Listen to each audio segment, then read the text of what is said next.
I think we have some participants who are joining. So I think we can start our webinar, and as people get into the platform, they can join from the point where we are. So those of you who have joined us today in this webinar, I welcome you all. And before I introduce my panelists and experts whom we have for this discussion today, I just want to share the structure of today's webinar, that we have this session for 1 hour. And for the first 30 minutes, our experts will share their views on the topic, and then the remaining half an hour we'll use to get questions from you, and then our experts will respond to your questions. And if it will be good if you can use Q&A section. You will see this button at the bottom of your screens, and it says Q&A, and if you have any questions, and I will encourage you to take pose your questions during the talk, so that we have gathered these questions and then share it with the experts. So for today's webinar, I'm moderating. I'm Jamila Razzaq, and we have two experts with us. Our first expert is Dr. Urlike Hanemann. She is a very seasoned professional in the space on the topic adult literacy and basic education.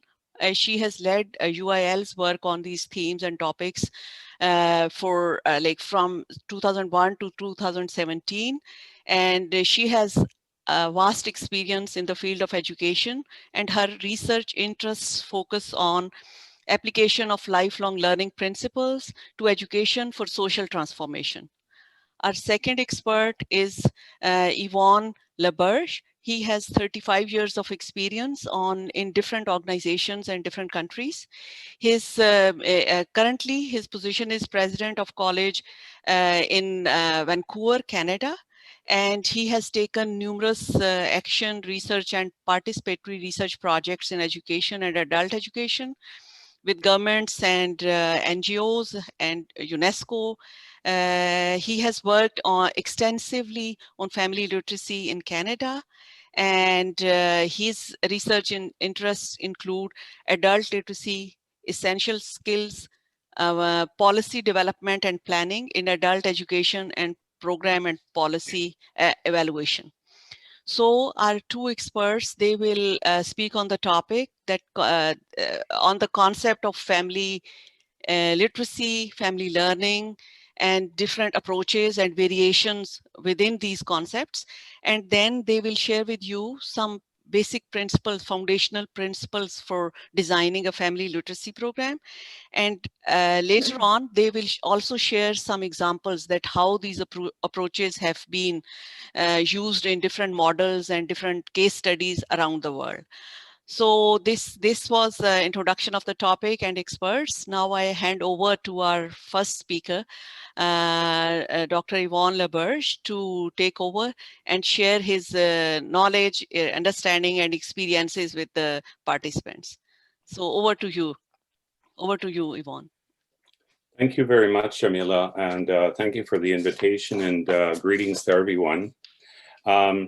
So these are the guiding questions that were provided by UIL, and that we used as an inspiration to prepare our presentation today.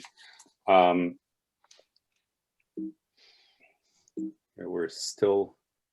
we go. So just to set the table for the rest of the presentation, I'd like to begin with a very basic question. Is what is the first thing that you remember learning, and in where did you learn this? So what we find is the first thing we usually learn is language. So babies begin by crying when hungry or distressed. They quickly learn to call mama instead of crying to get fed. And the number of words that a child knows quickly grows, and the grammatical structure evolves. By the age of 4, most children can express and explain their needs and describe their environment. We know that learning begins then in the family and in the community. And language acquisition is only one of many kinds of learning that happens in these contexts. And most often children learn from their parents and other significant adults in their lives. So the beginning of learning in the family then starts with language, really. And then the question that comes out is how do we learn to read and write? This question has been debated for years. Some argue that literacy acquisition happens in a structured environment and that more sophisticated abilities build on a set of foundational skills. In North America, until the 1950s and early 1960s, it was presumed that literacy acquisition happened in the school setting. But some groundbreaking work that was done by Rudolf Fletch, published in 1955, he published a book called Why Johnny Can't Read and What You Can Do About It. This book changed this perception that literacy acquisition happened exclusively in the school setting. He presented the idea that you can encourage and support parents to teach the child phonics at home. Another popular proponent of encouraging learning at home was Neela Banton Smith, who in 1963 published Reading Instruction for Today's Children. And in her view, she suggested that the parents read to the child and let the child select his or her own books. So in the 1960s and 70s, in the context of a greater sensibility to human and civil rights around the globe, researchers sought to determine the connections between success and failure in school as related to the literacy approaches of parents in the home. And the movement, the greater movement was of encouraging educational equality. Pierre Bourdieu, a French sociologist, wrote extensively on what he called l'égalité des chances en éducation. So Denny Taylor's doctoral dissertation examined this very subject. And it's here that Taylor first coined the term family literacy. The first program aimed at improving school preparedness and to provide for equal opportunity for children to succeed. And Taylor's family literacy activities aimed at developing school preparedness. Now, over the years, more emphasis was placed on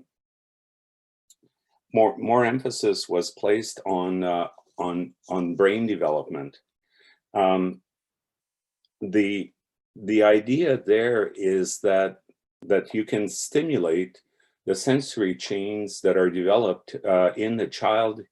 Even before the child comes into the world, he or she will have partially or fully developed some of his or her senses.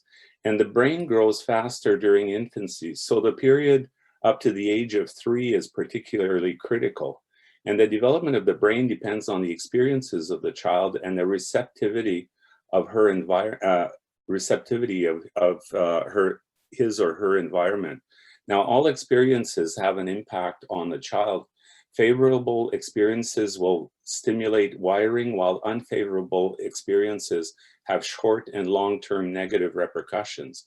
And the environment, so parents and caregivers, has a decisive and lasting effect on children's learning and on behavior, and on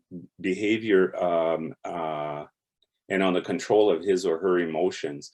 Now, this leads us to the result that more and more programs on specific themes that will bolster brain development, such as good nutrition, good health practices, a stable, secure, and stimulating family environment, and a stable and secure and stimulating community environment, will help to make those physical connections. Now, since 1991, when Taylor organized family literacy nights, family literacy initiatives are ubiquitous in the US, Canada, and many countries, and in many economically advantaged countries. And what we found is that increasingly emphasis has been placed on child development activities rather than school-based activities.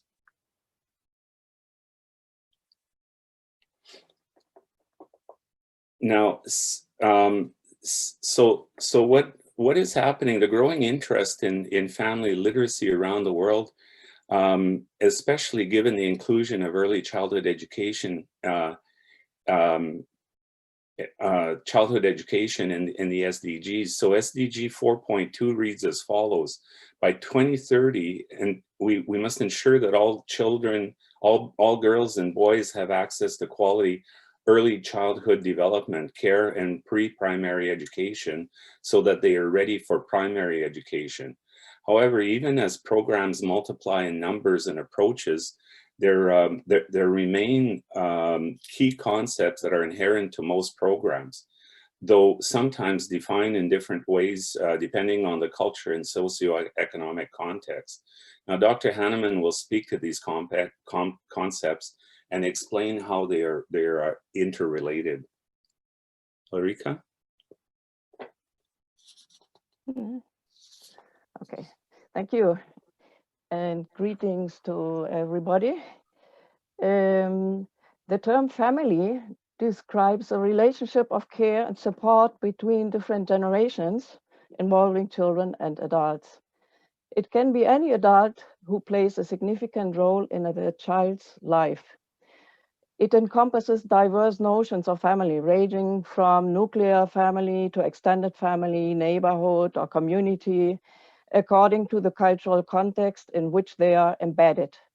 Family includes children, adolescents, and the people who look after them, such as parents, step-parents, guardians, grandparents, aunts and uncles, siblings, cousins, neighbors, and community members. The term literacy does not refer just to the acquisition of reading and writing skills, often also including numeracy skills, but also to language, culture, and orality. It is considered a social practice and interaction that is developed between people in different contexts as a continuous process. Family learning implies broader learning activities beyond, but including literacy. Not yet, please. back. Okay, thank you. It refers to any learning activity that involves both children and adult family members and in which learning outcomes are intended for both. Intergenerational approaches to education and learning refers to activities that involve two or more generations or age groups, with the aim to generate mutual learning and benefit all participants. Such processes have naturally existed in all cultures, but suffered changes through globalization. Ideally, intergenerational learning processes lead to improved understanding and relations between the generations, which in turn have a positive impact on people's motivation and ability to learn from and with each other. Intergenerational approaches to literacy and learning reflect the principle of lifelong learning, which is a key principle of SDG 4. It is founded on the integration of living and learning, and it addresses learning activities for people of all ages, in all life contexts, and through all modalities, formal, non-formal, and informal, and which together meet a range of learning needs and demands. So next, please.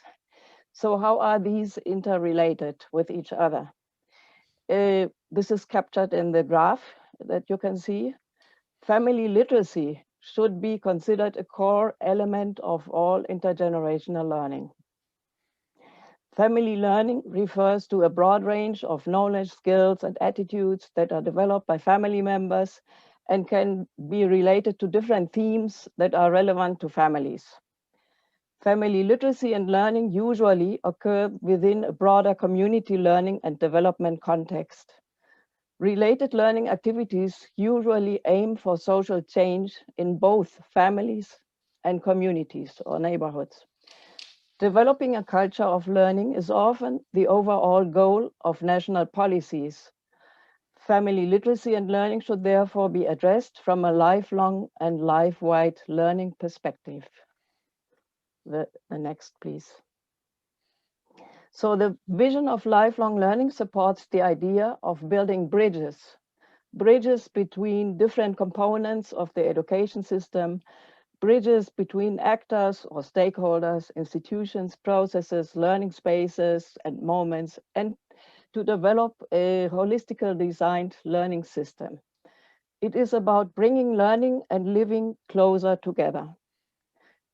Family literacy and learning programs combine different components of the education system, such as early childhood, preschool, or primary school, with adult education and or community education, with the aim to help teachers and parents to strengthen school readiness and prevent early school abandonment. These programs build on literacy and learning practices that exist already in families and communities.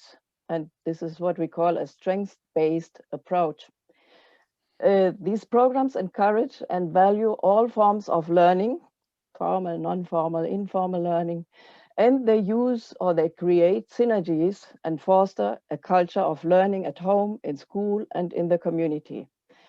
We need here to distinguish family literacy programs from literacy and learning practices that exist in the family, although they should be both closely interrelated and linked up with each other. The next, please. There is no universal model of family literacy and learning. I think this is an important statement. At the international level, we can observe a diversity of policies, strategies, and programs which reflect different approaches to family literacy and community-based intergenerational learning. This diversity exists because of different contexts, goals, and objectives, different needs of target groups, and different capacities to deliver the programs. But each program has to be tailored to these specific objectives, factors, and circumstances. This is important. The next, what are the enabling factors of FIL programs? There is a sound body of evidence that successful family literacy programs respond to the needs, interests, and concerns of the participants. They are committed to high quality. They have an adequate long-term funding, and such funding stability is often linked to research-based evidence of achievement. And they build strong partnerships. We are now sharing some examples of family literacy and learning programs which have used successfully such enabling elements. Yes, the Family Literacy Project in KwaZulu-Natal, South Africa, has been particularly successful in engaging with local communities in rural areas.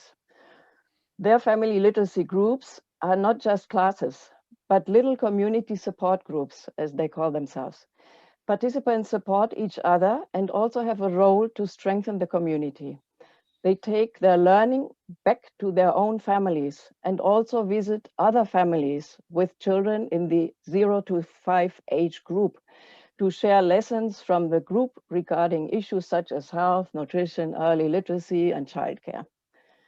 In the family visiting program, the FLP participants visit 2 families each 3 times a month and conduct a planned 1-hour session with the caregivers, for example, on immunization or children's rights, and with the children, which includes activities such as reading and drawing. The FLP participants, who are adult learners in the context of the family literacy group, thus became teachers themselves, teachers of both adults and children when they visit the families. The facilitator of the family literacy group supports the participants in their family visits and accompanies them if they come across a challenging situation. So they have some support structure. The next, please. So the enabling factors that have been identified contributing to the success of this South African family literacy project are that they have a clear idea of what this program is trying to achieve in communities, and a staff that is committed to realizing the organization's vision. FLP pays a lot of attention to solidarity and continuity within each group. Facilitators are recruited from the group, starting with the resources within the group itself and developing them. This means groups stay together for many years and can evolve from a family literacy group into a network group, in which the emphasis also shifts to saving and income generation activities or other program activities. The curriculum is built around themes that are directly relevant to participants' lives, elicited through mapping, exercises, and discussion. Each staff member is a leader in his or her own right, whether it is the director, a coordinator, or a facilitator, and fulfilling a variety of community leadership roles. Leading is closely linked to learning and communication within the organization. FLP has a meticulous record-keeping procedures and strong financial and administrative systems. And the outreach model is that family literacy program group members go out to families in the community and share what they have learned from the group. It entails learners within groups becoming teachers in their families and communities. In addition, FLP pays attention to the personal and professional development of its staff. There is a culture of reflection in which staff members continually try to improve by identifying challenges, reflecting on them, and acting to overcome them. The next, please. The Grandmother Project is a non-governmental organization based in Senegal with a mission to promote the health, well-being, and rights of women and children through grandmother inclusive and intergenerational programs that build on communities' cultural values and resources. This is the program's vision. Why grandmothers? Grandmothers have a great influence and authority in families, and both women and men follow the advice of their mothers and mothers-in-law as a sign of respect. Mothers are an important resource. Grandmothers are an important resource, mothers also, for change when it comes to women and children, and especially girls. And one of their activities is the Engaging Grandmothers to Promote Girls' Development and Success in School program, which consists in non-formal education sessions to engage adolescent girls, boys, women, and grandmothers in discussion of key issues that are related to girls' development. And through these and other activities, community actors have identified key constraints girls face and are working together to keep girls in school. Grandmother Project uses an innovative change through culture strategy. This approach uses individual, community, and cultural strengths to promote positive change by building on cultural values and assets, such as the knowledge and experience of elders and grandmothers, working with the whole community, strengthening communication between generations and between traditions and modernity, and creating consensus for change through dialogue. Next, please. My Grandparents' Stories, My Pictures project by the NGO Read Nepal is another example where the wisdom of older generations is put at the core of the learning content. Its objectives included exploring and preserving the culture, history, and tradition of the community, promoting a reading culture among the children and elders, and strengthening relationships across generations in the community. Grandparents or selected elders from the community came to the library, the community library, to tell stories to the children. These stories were written down and illustrated by the children, who were first trained in a 2-day workshop on story writing and illustration. And the elders who told the stories reviewed afterwards the storybox before they were published. Theater shows were also performed on the basis of the stories and engaged the broader community. So the enabling factors contributing to the success of this project were that it builds on local culture, language, and indigenous knowledge, that it values oral culture and uses alternative learning approaches, such as the creativity of the participants, performing arts, storytelling, and learning is generated through community-oriented projects. The next, please. The next one is a program example from the USA, the Brija Family Literacy Program, which has shared the following lessons. Relationships with warm and responsive caregivers, both at home and at the school, are crucial for establishing positive learning experiences. Increasing parents' literacy and educational levels has proven to lead to increases in their children's academic success too. Providing a comprehensive set of education, healthcare, and social services provides a solid base for families' education, health, and economic well-being, as well as for employment retention. And this is what we call a whole family approach. Offering classes to children and adults at the same time gives parents time to focus on their own education because they know that their children are well taken of. But of course, they have also joint sessions together, parent-child joint activities. So the next example is from Turkey. The Turkish Mother-Child Education Foundation is a national NGO founded in 1993 and that instituted the integrated and intergenerational family literacy programs in an effort to improve social equality in Turkey. Over the years and through concerted research and strategic partnerships with local and international institutions, also of higher education, ACEF has refined their family literacy programs into its two main components, early childhood education and adult education. And these include a whole range of programs, such as the Mother-Child Education Program, Preschool Parent-Child Education Program, Preschool Education Program, Mother Support Program, Father Support Program, which you can see in the photo, and Functional Adult Literacy and Women's Support Program. An important enabling factor of these programs has been the development of partnerships and mutually beneficial partnerships with academics, publics, and private groups include the Ministry of Education that provides certification, administrative support, and physical space, and the international and national NGOs and private companies that provide funding. The local NGOs they work with provide volunteers to be trained by ACEF. They provide physical space for the courses and help mobilizing beneficiaries and the communities. And the university supports with program evaluation and research. Over to you, Yvon. Thank you. Another example of a program that's quite different from those that were presented by Ulrika is called Classroom on Wheels, or the cow bus. So as you can see, this bus was painted the color of a cow. The seats have been removed and replaced with a library containing children's books.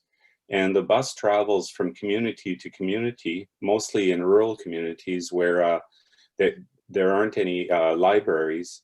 And a facilitator demonstrates activities that can be done to support parents in animated reading context with their children.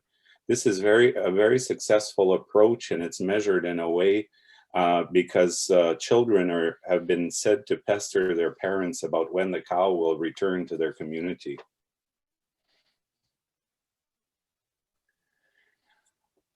We also wanted to include an example of a government strategy for family literacy. This strategy was developed by a cross-ministry advisory group that included representation from advanced education, who had the lead, and the ministries of education, health, and family and social services. In principle, it focuses on intergenerational educational approaches that integrate adult literacy development and early oral language development for children aged 0 to 6 for economically and socially disadvantaged families. But in practice, the participants are from any economic and social group. And the Cow Bus is an example of a project funded through this strategy.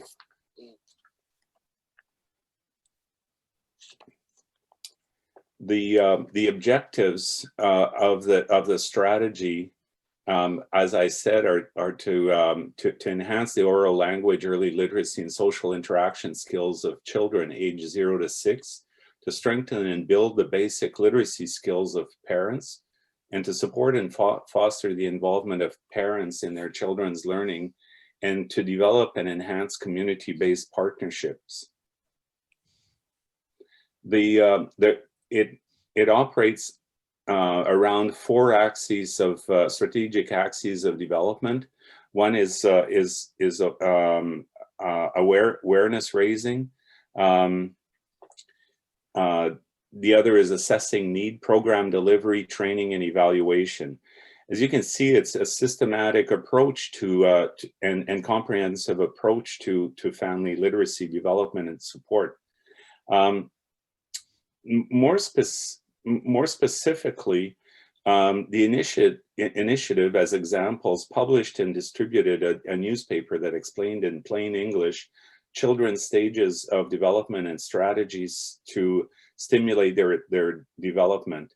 It also, like from a needs assessment approach, it funded a longitudinal study of family literacy programs on adult and child development. And then it provides grants of up to $40,000 per year to community organizations to support program delivery. And they developed also an initiative where home visitors from the Ministry of Health were trained on family literacy practices. And when they visited the parents, encouraged parents to put into place strategies within the family. And it also developed, from a training perspective, a 5-day foundational training for practitioners that was delivered twice a year. And a training module, very special training module, was developed specifically for the home visitors. And tools and training were developed on evaluation of family literacy projects. Now, which general principles can be summarized from these experiences that are important for planning effective fill initiatives was the last question that we were asked to respond to, excuse me. So there's a bit of an overlap with some of these, but overall, I think that it covers a number of the essential elements of an effective family fill initiative. So the first one, respond to the needs and interests of participating families. It's essential to identify the needs and interests of participating families and to identify potential obstacles to their participation. This intergenerational approach allows us to work with adults and children in direct or indirect ways to establish an intergenerational cycle of literacy acquisition. Building on existing practices and strengths in families and communities. It's essential to build on the strengths of families and communities. As we've seen, there's a lot of skills that are available in the communities. And by doing this, it makes the program more relevant and alive. It has to be participatory and empowering. So when working with adults, it's key to share power with them. You should encourage parents to participate in decision-making about the program. The South African example is excellent in that regard. So for example, you can set up an advisory or steering committee composed of different community actors, including parents. The quality has to be extremely high, so you need professional educators and solid methods. As the field developed, family literacy programs were most often organized and delivered by what some have called, and I quote, well-intentioned amateurs.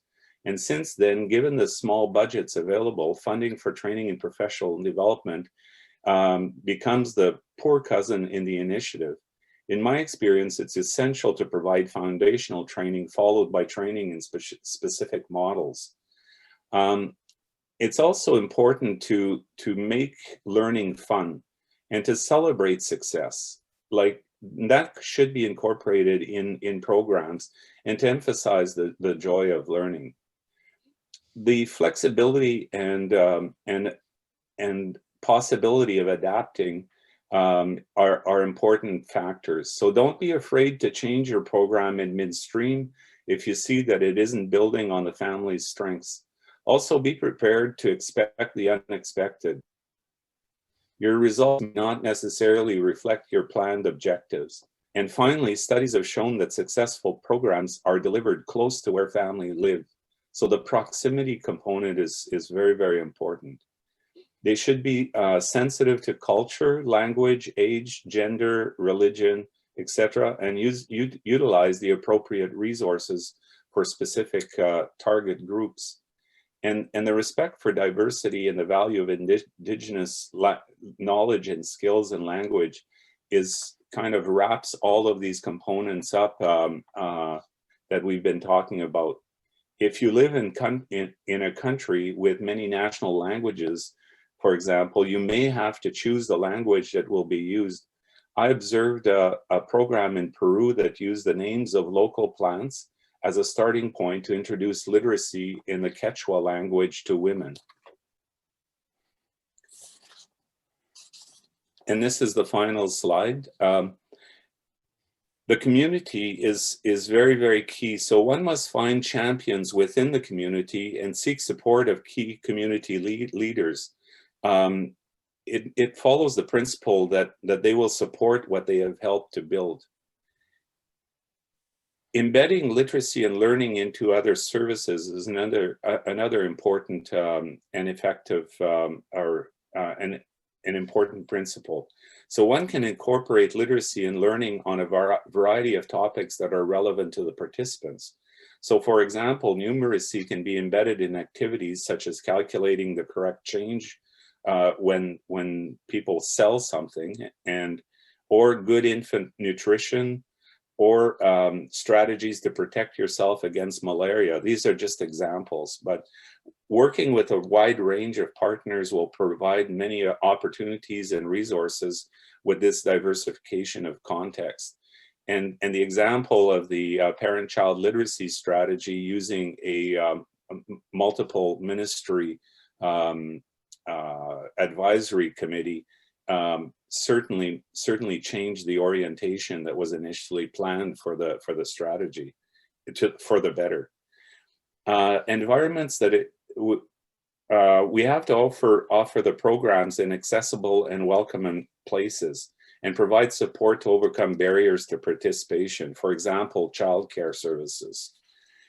And the culture of collaboration is essential. So there has to be a recognition of the importance of collaboration to develop and continuously improve the programs with the contribution of the participants and the community. And the funding issue is also, as Ulrika mentioned, is essential. What more can be said other than to say that programs must be built on the basis of available ongoing funding, if possible. Unfortunately, our experience is that most funding is project oriented, and it's we haven't seen many experiences where there's continuous funding. And ongoing monitoring and evaluation and research-based evidence of achievements. So ensure continuous formative, easy to handle process which produces useful information for the program development and accountability. Thank you very much. Yeah, thank you very much. It was such an engaging and very comprehensive discussion on the topic, and I'm sure that participants of our course could relate to many of the points you have raised, because they are in this week, they are engaging with the concept of family literacy and learning. And just to recap what our experts have said, so they have differentiated the interlinked concepts of family literacy and learning, and then how these are connected from family to community, and from community to society, that these three links are and then informal, non-formal, formal structured programs, that there can be many programs which are being implemented or being tried in different parts of the world, not necessarily named and called family literacy or family reading programs. And the foundational principles, which the last two slides, thank you, our experts, that they have captured the whole discussion very well. And in a way, they have, that is a segue or link with our coming modules and coming sessions. And you have referred to the importance of having capable and connected, more importantly, trustworthy, respected, connected members from the communities as facilitators or teachers in these programs, the importance of having participation from the community leaders, that is also important. And then having a systematic approach, and then strengthening it with some research-based, evidence-based experience sharing, that is also important. So we had a very rich discussion, and our participants are now engaging with this discussion through some questions. So I'll take a few questions, and then we will come back to the topic if there are more things you want to add, Yvon and Urlika. So questions, the first question is for Urlika, and this is about the programs which the examples you shared, that most of these were from rural areas, that how these can be tried and these can be implemented in an urban setting. So that was the first question for you, Urlike. Yeah, thank you. Yeah, okay, thank you. Just the first two or three examples were from rural areas, because the one from the US was from Washington, USA, from the city. I think there is no limitation to use the family learning approach in any of the environments that, and I think we were very broad about this.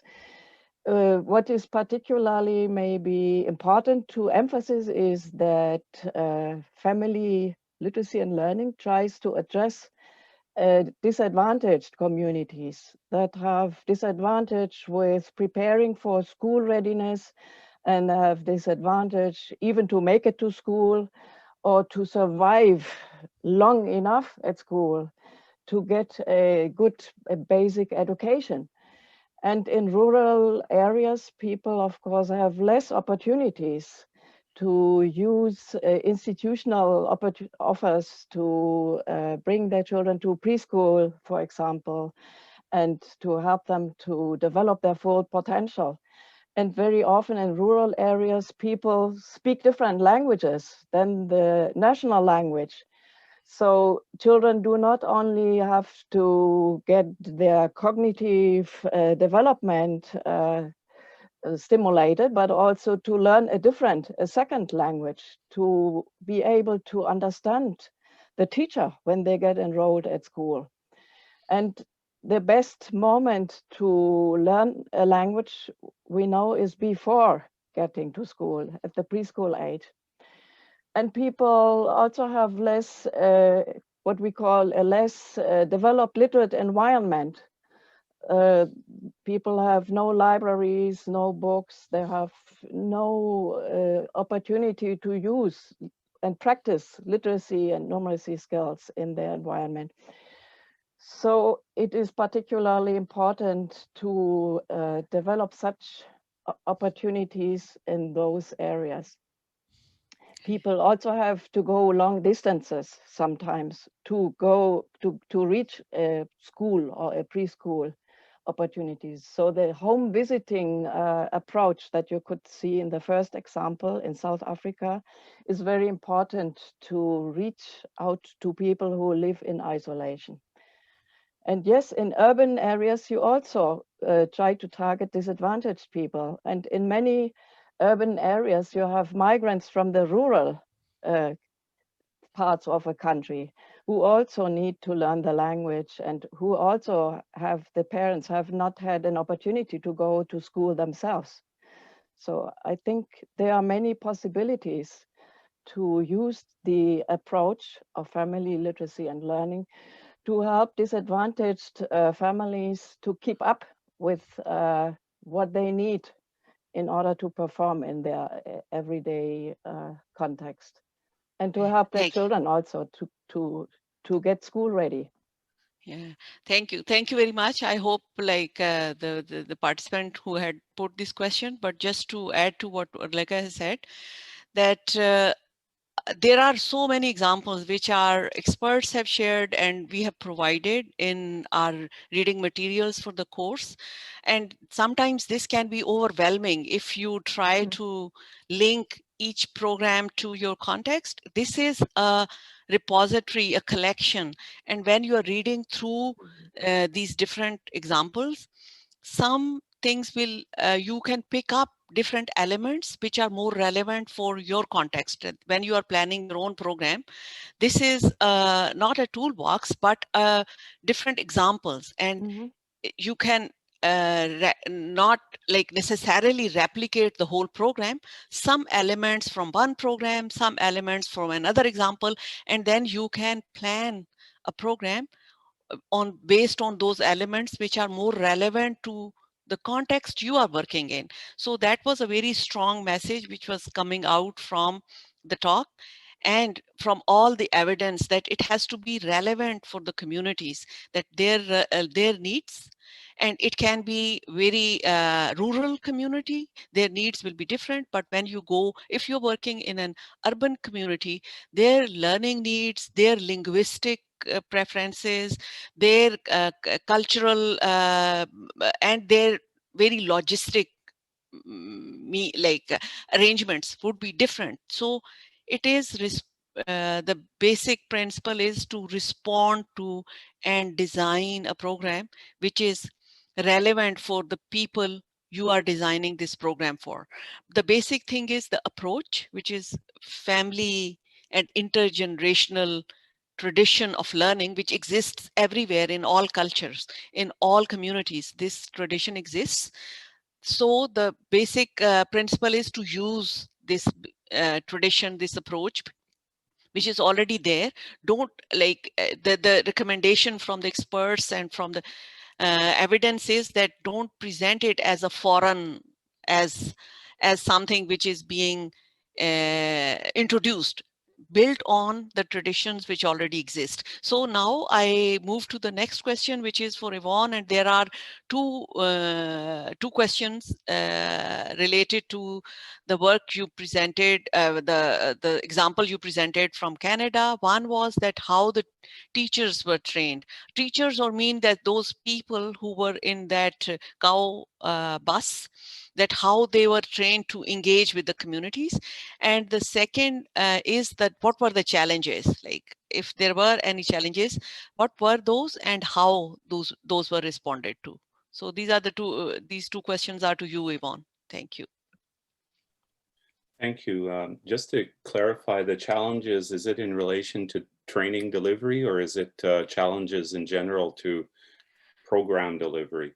I think if there were any, I know that sometimes even program challenges can be the linguistic or even logistically can be very different. But if there were any, because the question is broad, so you can choose any. Yeah. Okay.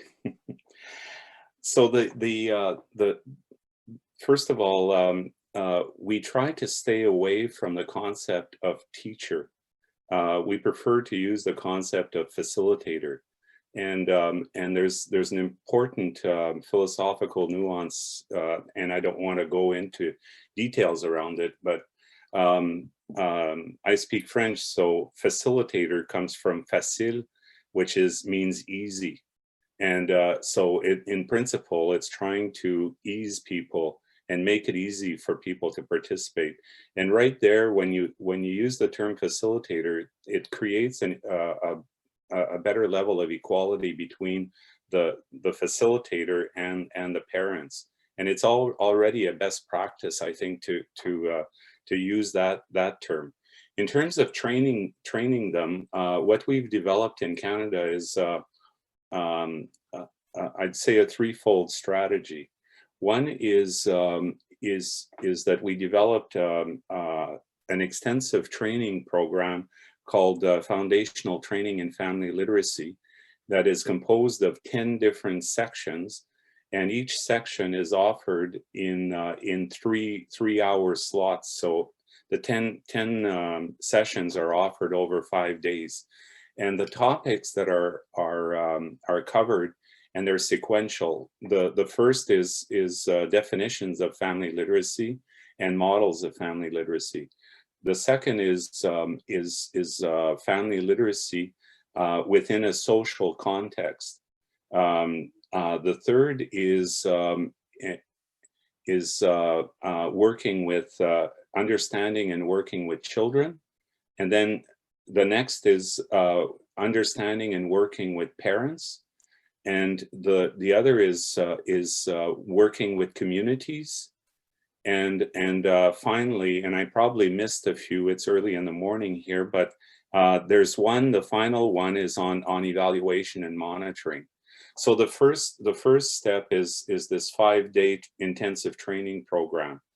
The next step is to train on specific program models that might be of interest to people. And the third aspect is continuous professional development, because you can always improve, and you can even encourage research and practice that can then inform professional development. Practically, how that's offered is that you bring in a group of people for the foundational training, and you sit them in, or you keep them for 5 days, so basically 30 hours of training. The models training can be done. Typically, there would be different events that are organized specifically to introduce different program models, and most often it's practitioners that are offering the training on the program models, and the same happens for professional development. Some of the challenges, and I'll speak specifically to training, some of the challenges around it. The foundational training has been a bit of a challenge to deliver because of cost. It's expensive to bring all of these facilitators together in one place at one time. You have to cover food, you have to cover sleeping arrangements, etc. So that it's a little bit expensive. Also, we found that it's some facilitators are reluctant to leave their program for a week to get such training. So it's difficult to get the commitment of the facilitators to come. So those are the main challenges that have arisen around foundational training. The models training and the professional development is not as extensive as it should be, in my opinion. But there again, it's a matter of balancing program delivery funds with training opportunities that are provided to facilitators. And that's a decision I think that every program needs to make for themselves. Okay, thank you. Thank you very much, Yvon. That has, in a way, responded to another question which a participant had about the costs of implementing a fill program. There can be multiple and different costs, and we have a session towards the end of like the last module of our course, which is very practice based, that how you will think about all these different elements of designing and planning a fill program, including partnerships, costing, how you will cost, and how you will set up a management structure. And then we will have more discussion on the costing, but the points which Yvon have just shared, that these are the decisions which need to be made. And then it also depends upon the existing like partnerships which you have. If you have a partnership with an adult literacy center, for example, they already have the human resource. So it will not be a cost of human resource, but they will need to be trained on the concept which were just shared by Yvon, that the how to work with children, and then in a space where children and adults learn together. So these are some you can add to, like the costs will be different than hiring a facilitator. And in some contexts, it will be hiring, you'll have to pay some stipend or some cost of the facilitator. And if they are part-time and or full-time, and then program managers and materials. So there are so many other things which need to be costed, and there cannot be one answer that how much it will cost. It will cost needs to be calculated in each case for each program which you will be planning, and then we'll help you through this course to reach that point, that where you can have different examples and different ideas. And another question was about some examples where facilitators or experts have implemented a program. So if, with your permission, if I can share an example, or if you want to, Yvon and Urlike, if you have any, like you have already shared some examples, but if you want to add to anything, or I will, I'll give you the first chance to respond to this question. Yeah. An example of? Like where you were involved in the implementation in the field. Okay, yes, I was involved directly in the development and piloting of a program in Mozambique, Okay. in rural areas, together with the Ministry of Education, Adult Education Department, and a preschool program that was implemented by an NGO. Yeah, Okay. but there is no time to go into all the details, of course. Okay, yeah. But it was a very interesting experience, because people were not so fond on reading books with small children, but more with singing with them, playing with them, dancing with them. And it was very much inspired by the local rural culture. And books did not attract very much attention of these people. Okay. Yeah, thank you. That will bring you to the point which we discussed, that it has to be relevant for the communities, that whatever their culture, their traditions, the existing practices they have, so build on those. So if it is not books, then use the singing and dancing, or even I'm aware about some programs where they use the religious text, that some, if that is the more commonly practiced, the reading of religious text, then use that opportunity to engage families as learning in learning as a family unit. And then the example which I could share is from a program which I implemented in Pakistan. That was reading for children. That was not called family literacy. That was in which we had this, where the intention was to build the literate environment for families. So there were different elements of it. There were reading competitions, there were book exhibitions, there were school libraries, there were home libraries, there were mobile libraries. So, and then the purpose was so that there were a number of activities were happening around families where they could engage with books, or that was the intention, and that was the culture, that people liked reading and telling stories. That was the culture of that community we were working with. So we built on that, and we provided storybooks for the families which they could read together in their homes. And then we would bring families in an event, and there some elders will read out those stories. So we built on the storytelling and story reading tradition. So it can be like, as we have shared, that it is the culture and traditions and common practices of the communities you are working with, which will give you ideas about how to plan and which activities you will plan for your program. Thank you. And if there are any more questions? No, I think but still, like, participants have this space to ask more questions.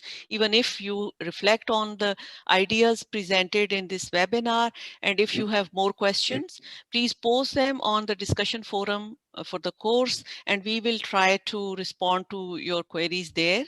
And with this, we are reaching towards the end of our session today, and this was the first webinar of our course. And as from the questions, we could judge that you are keen to know more about different elements of a fill program. And we have planned all these sessions for you on facilitators, on learning materials, costing, funding, uh, partnerships, and activity planning. So we will have all these topics covered later in the course. But I thank our experts who have taken out time and shared their knowledge and experiences. And it was a pleasure, and it was an honor to have you on this panel. Thank you very much. And I thank the participants who have sent these questions and who are engaging with us through different tools of the course. And webinar is one, and I hope that you will keep engaged on the topic, and keep sending us questions, and keep sending us the activities you are doing. And we will complete this journey together over the next 4 weeks. Thank you very much. Thank you, everyone. Urlike, Yvon, thank you. Bye.